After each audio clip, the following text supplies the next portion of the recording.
channel, your one-stop shop for the Mariners storylines on Seattle's Times.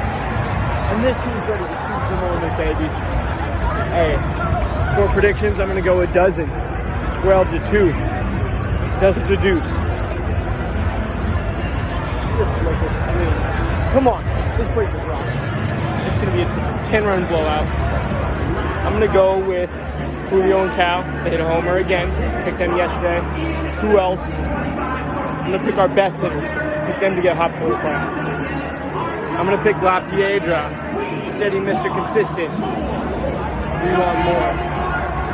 Hear that? We want more. 9 strikeouts. Luis Castillo. Book it. Sir, book it we did. Welcome back to the Dom Skiing Channel, your one-stop shop for the Mariners storylines on Seattle's Minds. And the Mariners beat the Rockies 9-2 to clinch their first AL West title in 24 years since 2001. The emotions last night were at an all-time high.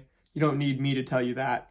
As you can see from that pregame video, pretty antsy, trying to keep it cool. And man, after the game, everything was just set free. The world feels different now, being a division champion. And I know, even though I wasn't on the field, everything I've watched this team go through, I've been thinking about everybody from Marco Gonzalez to Dylan Moore, JP Crawford, tying it all together, being on this team. The Mariners have gone through so much just to get to this point right now. And this city is fully behind the team. Before we get into the baseball, I just want to say I'm proud of the Mariners fans right now. You guys are making this a baseball city. I've been waiting for this to happen my whole life, and you guys are finally getting on board with this team in the way that I want you to. However, still not perfect. When the team is doing awesome, that's probably the only thing that I could get annoyed by is some of our fans, and I could get into that a little bit later. But to start out with this game, out-hitting the Rockies 377 to 189 expected batting average. Absolutely demolished them, out-hit them 14-2. You win the game 9-2.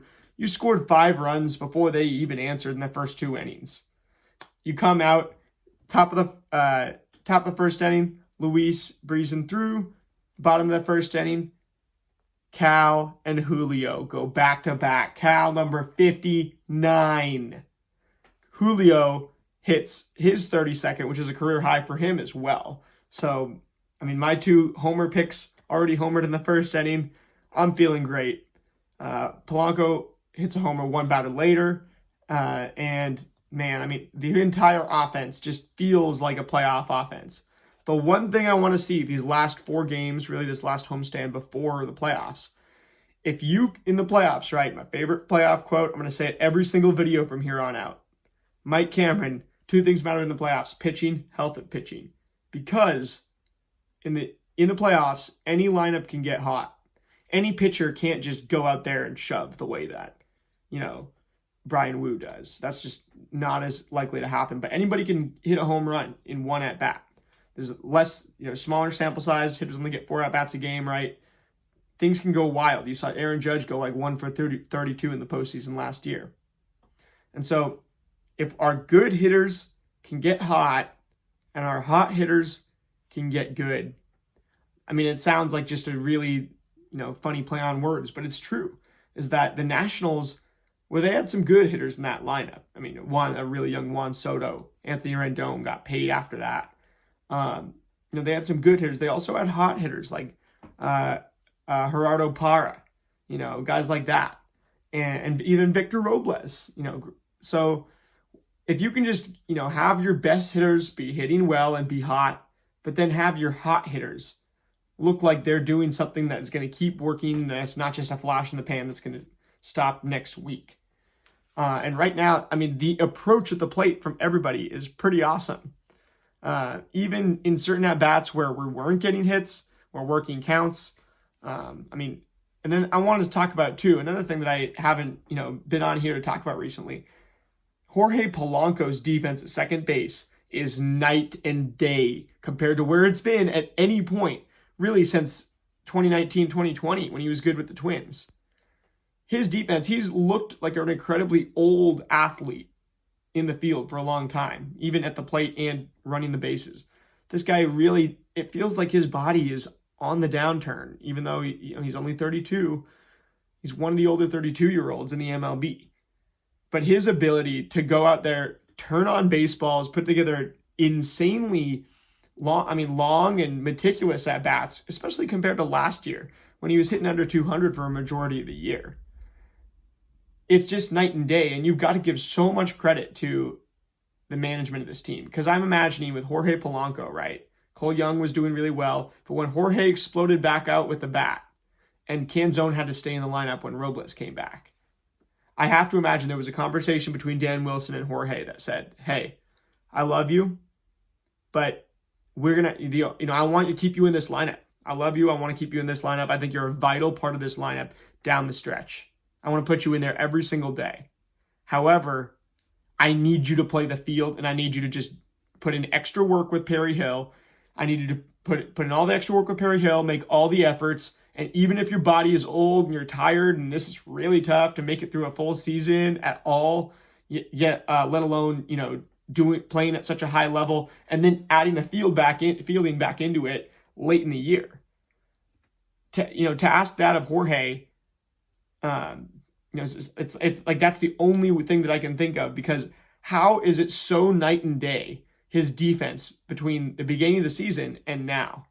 That's my comment question of the day. I know we're talking a lot about AL West, the big picture, but let's zoom back into the small picture. That's what the point of these every game recaps was. And although I failed to bring you guys one for games 121 through 156, we're right back at it. And in game 158, question I've got for you guys, Jorge Polanco, his defense night and day from the beginning of the year.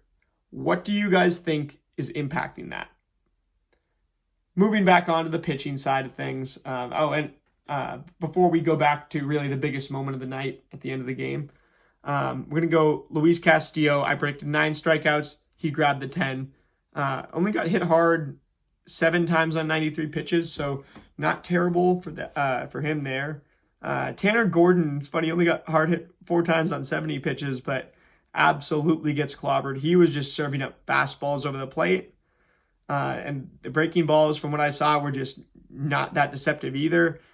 So as soon as I saw him come out forcing, I was like, this guy's in trouble. And he was in trouble from the first inning on. But looking at, and then Senzatella comes in. It was funny because Senzatella actually goes 2.2 innings, 3 hits, shutout, 4 strikeouts to 1 walk, on 51 pitches, allowing 3 hard hits. And it looked to me like he was just dead scared of hitting the middle of the plate with his fastball. He was painting the edge of the zone with the fastball, and then he had just a few misses over the plate with his breaking balls.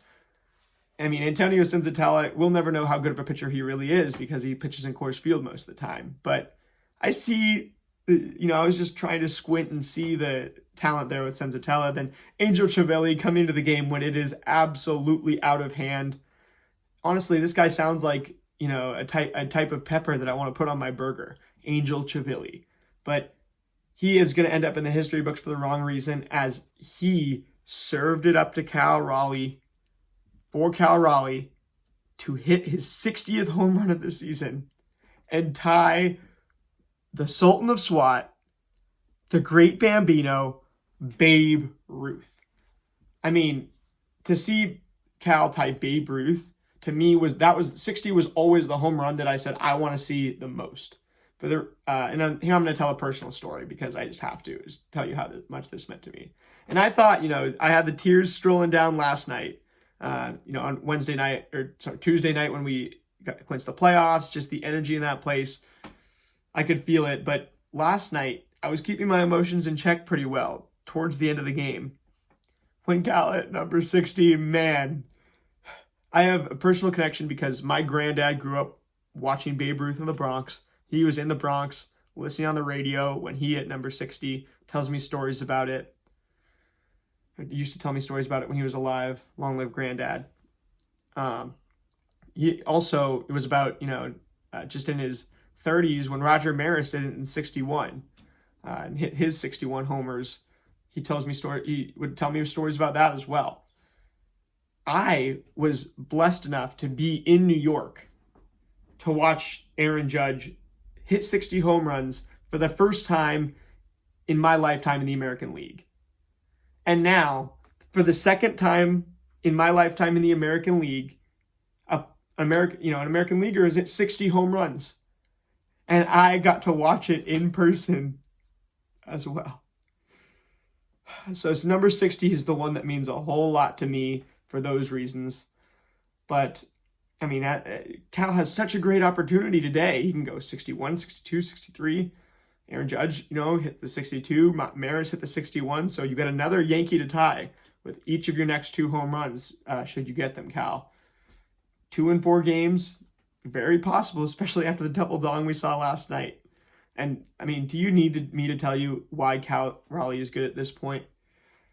If you want to learn about why Cal Raleigh is good, go back and watch the recap I did of Game 9. Sorry, not Game 9. It was the last game against the San Francisco Giants. I think when Robles hurt himself, it was that same game. Early on in that game, Cal has like a 14-15 pitch at bat, and I said, this guy looks like Edgar Martinez. That was the moment where I realized, something was different. But also before the season, Fangraphs had him projected as their 12th best position player in the sport. And I said he was going to be the Mariners MVP, not because I didn't think Julio was going to have an awesome year, which he did, and it looks exactly like all of his other years. Terrible first half, awesome second half. But I picked Cal because this guy's been, he was a top 12 position player in the sport entering this season. But for him to go and tie Babe Ruth, nobody could have predicted that at all. I was covering earlier in the year, he was selling out for power. It's really like a third of his hits are home runs. No, I don't think anybody's really sold out for power in a way that Cal Raleigh has in a long time and been this successful.